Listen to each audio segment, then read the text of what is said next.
Hello everyone. आज हम जिस कॉम्पिटिटिव एनवायरनमेंट में हैं, ग्रोथ के लिए एक अच्छा पर्सनालिटी का होना बहुत ही ज़्यादा ज़रूरी है। इस वीडियो में हम एक केस स्टडी करेंगे और सीखेंगे कैसे हम अपनी पर्सनालिटी को बेटर कर सकते हैं। पर्सनालिटी डेवलपमेंट किसी भी एक चीज़ पे निर्भर नहीं करता। एक तरह से देखा जाए तो ये एक पैकेज है आपके बिहेवियर, एटीट्यूड, कैरेक्टर और टेम्परामेंट यानी कि स्वभाव का।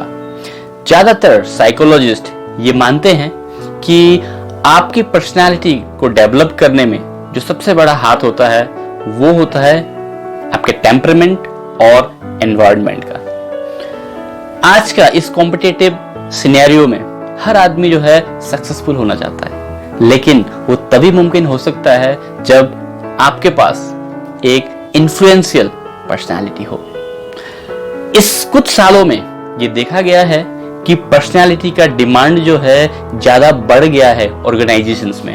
मान लीजिए एक लड़का है जो इंटेलिजेंट है और अच्छा नॉलेज भी रखता है, वहीं एक दूसरा लड़का है जो उतना इंटेलिजेंट और उतना नॉलेज नहीं रखता है, लेकिन उसका पर्सनालिटी जो है बहुत ही बढ़िया है। तो चांसेस ये होगा कि जो दूसरा लड़का है उसको जल्दी ग्रोथ मिल जाएगा। चलिए आज फिर एक केस स्टडी पे बात करते हैं। उससे हमें बहुत सी चीजें क्लियर हो जाएंगी, कैसे एक पर्सनालिटी को बेटर बनाया जा सकता है। ये कहानी है साउथ इंडिया की एक छोटे से गांव की। उस गांव में एक लड़का रहता था जिसका नाम था रमन्ना। वो बहुत ही गरीब घर से था। वो उसी गांव में एक छोटे से स्कूल में पढ़ाई करता था। अगर हम उसके स्कूल लाइफ के बारे में हम बात करें तो वो बहुत ज्यादा अच्छा नहीं था, क्योंकि वो जिस गरीब घर से था उस वजह से उसका जो ड्रेस और जो बैग्स वगैरह जो स्कूल लेके जाता था वो बिल्कुल दूसरों से अलग था, और उसी के चलते उसको लोग क्रिटिसाइज करते थे, है ना, कई बार चिढ़ाते भी रहते थे। तो वो बड़ा इंट्रोवर्ट हो चुका था। कई बार उसको कुछ क्वेश्चंस टीचर्स पूछते भी थे तो भी वो जवाब नहीं दे पाता था, और वो कुछ अपने से ही कुछ क्वेश्चंस रेज भी नहीं कर पाता था। जब टीचर्स वगैरह ने उससे कम्युनिकेट किया तो उन्हें ये पता चला कि रमन्ना जो है बहुत ही इंटेलिजेंट है और उसका नॉलेज भी बहुत अच्छा है। तो जैसे तैसे उसने अपनी स्कूलिंग वहां पे खत्म करी और उसके बाद वो शहर चला गया आगे फर्दर स्टडीज के लिए। तो उसने यही सोचा कि अगर वो शहर जाएगा, कॉलेज में जाएगा तो उसकी लाइफ थोड़ा सा चेंज हो जाएगी। लेकिन जैसे वो कॉलेज में गया वहां भी उन सब स्टूडेंट के बीच में वो ऑड फैक्टर था, क्योंकि उसकी जो ड्रेसिंग सेंस थी, पहनावा था, उसके कपड़े लत्ते जो भी थे वो दूसरों से अलग थे। और दूसरा वो इंट्रोवर्ट तो था ही, उसके कोई दोस्त नहीं थे। लेकिन वहां पे जाके जब उसने प्रोफेसर से बात करी तो कई प्रोफेसर ने नोटिस किया कि वो इंट्रोवर्ट है लेकिन वो बहुत ही इंटेलिजेंट है और उसका नॉलेज भी बहुत अच्छा है, पढ़ाई में बहुत अच्छा है। तो जब ये सब चीजें नोटिस की गई तो प्रोफेसर वगैरह ने उसे हेल्प करने की कोशिश की। उसको क्या किया, उसको धीरे धीरे क्लास में क्वेश्चंस पूछने लगे, उसको बोलने के लिए मजबूर किया गया। तो धीरे धीरे जो है उसकी पर्सनैलिटी में थोड़ा थोड़ा निखार आने लगा। अब कॉलेज का फेस्टिवल था वो 1 से 2 महीने बाद।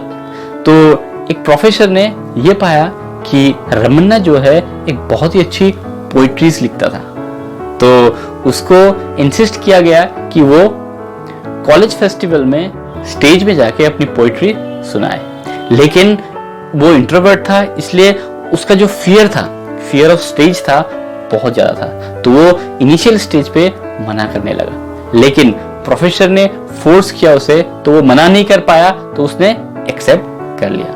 वहीं एक दूसरे प्रोफेसर थे, उन्होंने रमन्ना को अपने पास बिठाया और उसको एक टेक्निक सिखाई जिसको बोलते हैं मिरर रिफ्लेक्शन टेक्निक।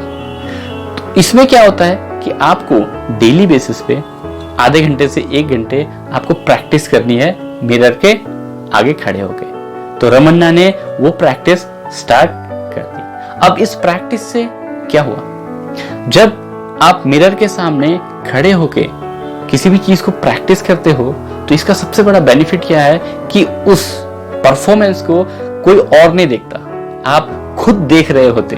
तो एक तरह से आप ही क्रिटिक्स होते हो वहां पे।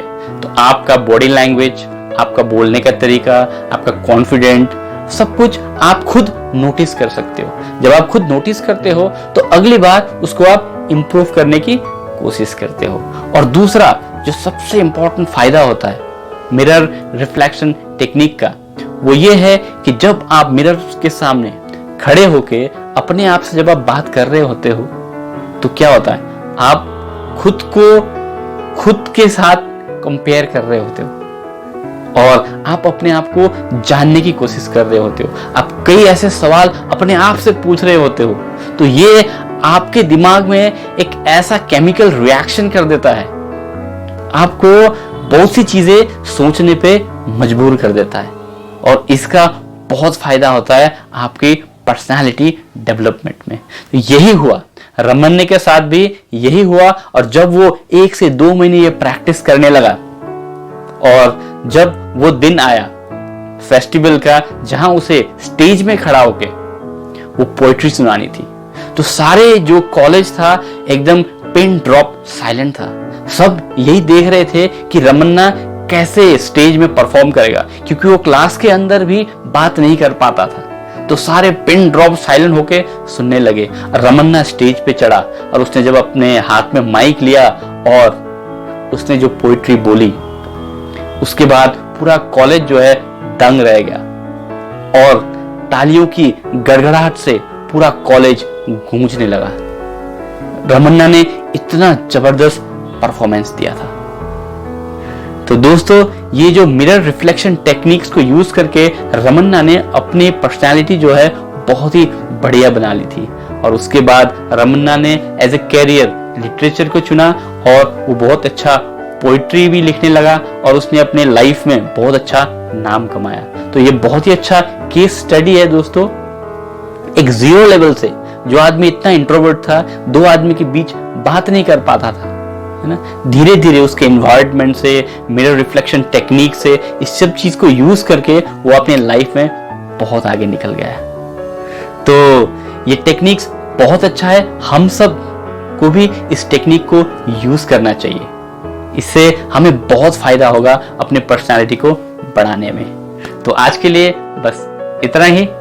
चैनल को सब्सक्राइब कीजिएगा, वीडियो को लाइक कीजिएगा और शेयर भी जरूर कीजिएगा। Thank you very much. This is Rajiv Acharya signing off for today.